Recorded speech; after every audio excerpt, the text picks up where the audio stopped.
कोशिका सिद्धांत किसने दिया, कोशिका सिद्धांत में क्या लिखा हुआ है, इन सब चीजों के ऊपर हम चर्चा करेंगे। चलिए प्यारे विद्यार्थियों, सबसे पहला पॉइंट यह है, कोशिका सिद्धांत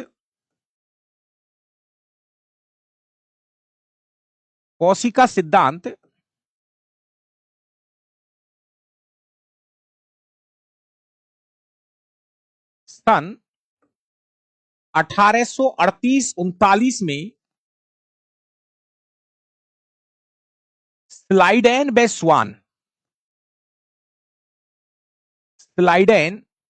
बेस्वान दो वैज्ञानिक है भाई, ये स्लाइडेन बेस्वान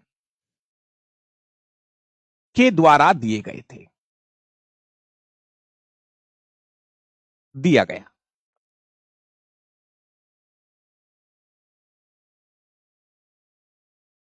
प्यारे विद्यार्थियों, सबसे पहला क्वेश्चन हमारी परीक्षा में यह बार बार पूछा जाता है कि कोशिका सिद्धांत किसने दिया था।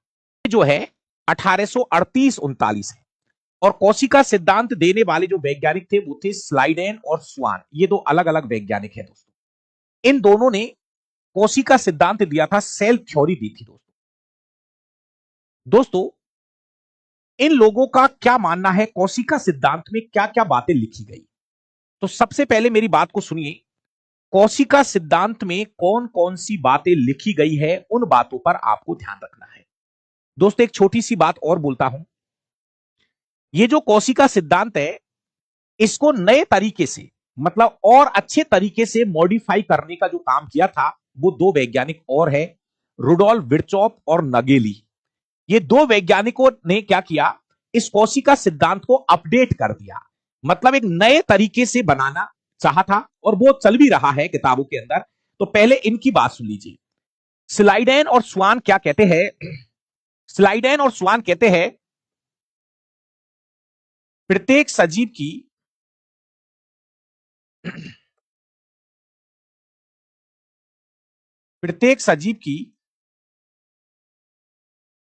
संरचनात्मक एवं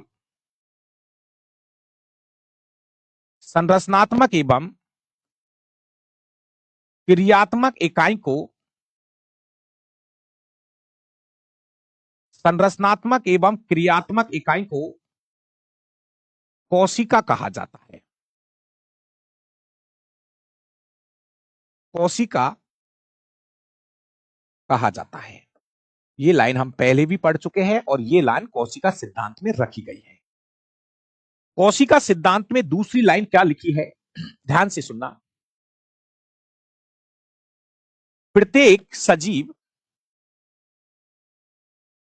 सजीव कोशिका या उसके उत्पादों से मिलकर बना होता है। उसके उत्पादों से मिलकर बने होते हैं। इसका मतलब समझो दोस्तों, इसका मतलब यह है कि जो सजीव होते हैं वो अकेली कोशिका से भी जिंदा रह सकते हैं। जी हां, एक अकेली कोशिका अपना पूरा जीवन चक्र चला सकती है। कोशिका मिलकर ऊतक बनाती है दोस्तों, ऊतक मिलकर अंग बनते हैं, अंग मिलकर अंग तंत्र बनते हैं,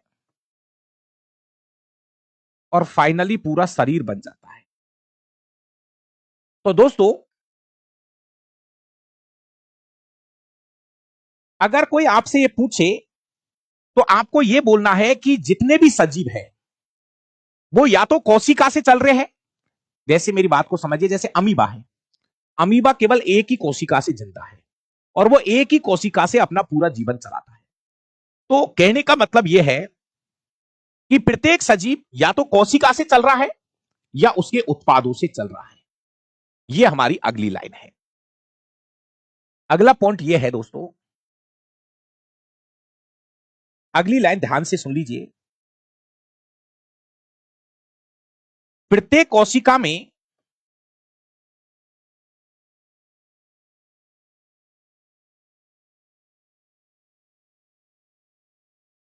आनुवांशिक पदार्थ निहित होते हैं। आनुवांशिक पदार्थ निहित होते हैं। आनुवांशिक पदार्थ का मतलब होता है डीएनए और आरएनए मौजूद होते हैं। दोस्तों आगे और ध्यान से सुनना, इस कोशिका सिद्धांत में यह भी लिखा है कि नवीन कोशिकाओं का निर्माण, बहुत अच्छी लाइन है, मोस्ट लगा लेना, नवीन कोशिकाओं का निर्माण पूर्ववर्ती कोशिकाओं के विभाजन से होता है। पूर्ववर्ती कोशिकाओं के विभाजन से होता है। दोस्तों एक बढ़िया शानदार एक वैज्ञानिक का नाम है रुडोल्फ विर्चॉफ ने यह बात बोली थी। यह बात रुडोल्फ विर्चॉफ ने बोली थी दोस्तों, रुडोल्फ विर्चॉफ ने। प्यारे विद्यार्थियों यह लाइन बहुत इंपॉर्टेंट है। रुडोल्फ विर्चॉफ ने कहा था कि जो नई कोशिकाएं बनती है ये पुरानी कोशिकाओं से ही बनेगी। भाई नई कोशिका कहां से बनेगी? तो नई कोशिका जो बनती है वो पुरानी कोशिकाओं से ही बनती है। तो इस बात को कहने वाला जो वैज्ञानिक था वो रुडोल्फ विर्चॉफ था। बहुत अच्छा कंसेप्ट है, आया हुआ क्वेश्चन है।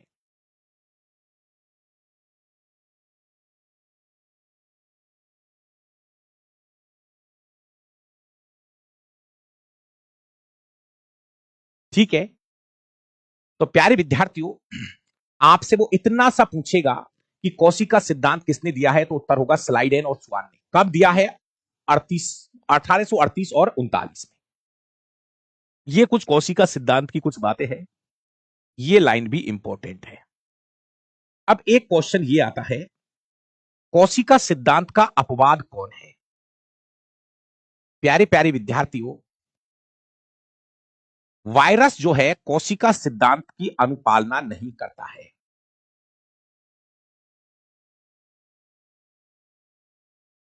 कोशिका सिद्धांत का अपवाद कौन है जो कोशिका सिद्धांत की अनुपालना नहीं करता है? तो भैया वो है वायरस। मेरे दोस्तों वायरस पे कोशिका सिद्धांत लागू नहीं होता है। बहुत बार आ चुका है ये क्वेश्चन। दोस्तों जो बातें कोशिका सिद्धांत में बोली गई है वो बातें वायरस पर लागू नहीं होती है। क्यों नहीं होती है पहले तो मैं आपको ये क्लियर कर देता हूं। वायरस की जो खोज है, वायरस की जो खोज है वो की थी इवानोवस्की ने। इवानोवस्की ने वायरस की खोज। दोस्तों वायरस का जो अध्ययन है वो वायरोलॉजी शाखा में किया जाता है। वायरस का अध्ययन वायरोलॉजी कहलाता है। मेरे भाई वायरस जो है एक सूक्ष्म जीव है, सूक्ष्म जीव होता है ये। हम इसे खुली आंखों से नहीं देख सकते। इसे सजीव व निर्जीव के बीच की कड़ी माना है। सजीव व निर्जीव के बीच की कड़ी माना जाता है। सजीव व निर्जीव के बीच की कड़ी माना जाता है।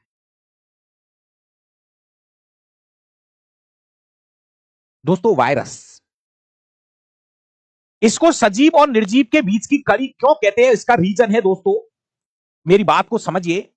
जब वायरस शरीर के बाहर रहता है, जब वायरस शरीर के बाहर रहता है तो ये निष्क्रिय रहता है। ये ऐसे समझो, अब मैं समझा रहा हूं, जैसे ऐसे समझो 4 वायरस है शरीर के बाहर है, तो अगर आप इसको 100 साल बाद भी देखोगे तो 4 वायरस ही मिलेंगे। 10 साल बाद देखोगे तब भी 4 वायरस मिलोगे।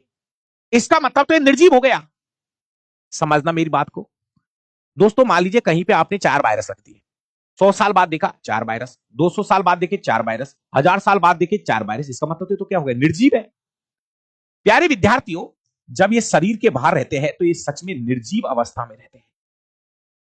लेकिन दोस्तों जब ये वायरस शरीर के अंदर जाते हैं, जब ये वायरस शरीर के अंदर जाते हैं तो ये गुणन और वृद्धि करने लगते हैं, गुणन करते हैं, वृद्धि करते हैं, 4 के 6 हो जाते हैं, 6 के 8 हो जाते हैं दोस्तों, अंदर जाकर ये वृद्धि करते हैं, सभी प्रकार की प्रक्रिया करते हैं। इसका मतलब शरीर के अंदर जाकर ये क्या बन जाते हैं, सजीव बन जाते हैं। शरीर के अंदर जाकर ये गति करते हैं, वृद्धि करते हैं दोस्तों। जी हां, इनमें अलैंगिक जनन भी होता है, इनमें अलैंगिक जनन भी होता है, लेकिन ये शरीर के अंदर जाकर होता है। इसका मतलब जब ये वायरस शरीर के बाहर है तो निर्जीव है, लेकिन शरीर के अंदर जाकर ये सजीव बन जाता है, इसलिए इसको सजीव और निर्जीव के बीच की कड़ी मानते हैं। सजीव व निर्जीव के बीच की कड़ी मानते हैं दोस्तों। ये शानदार क्वेश्चन है। जो वायरस होता है इसमें आनुवांशिक पदार्थ जो है या तो डीएनए होगा या आरएनए, दो में से एक होगा दोस्तों, ध्यान रखना। इनमें आनुवांशिक पदार्थ डीएनए या आरएनए, ध्यान से सुनना, दो में से कोई एक चीज होगी, दोनों नहीं होते इसमें। वायरस में जो आनुवांशिक पदार्थ होता है डीएनए या आरएनए, डीएनए और आरएनए नहीं, डीएनए और आरएनए नहीं, डीएनए या आरएनए इसका आनुवांशिक पदार्थ होता है दोस्तों। तो ये कुछ बातें कोशिका सिद्धांत के अंदर लिखी गई थी, उन सभी बातों पर मैंने आपसे चर्चा की है। अब आप हेडिंग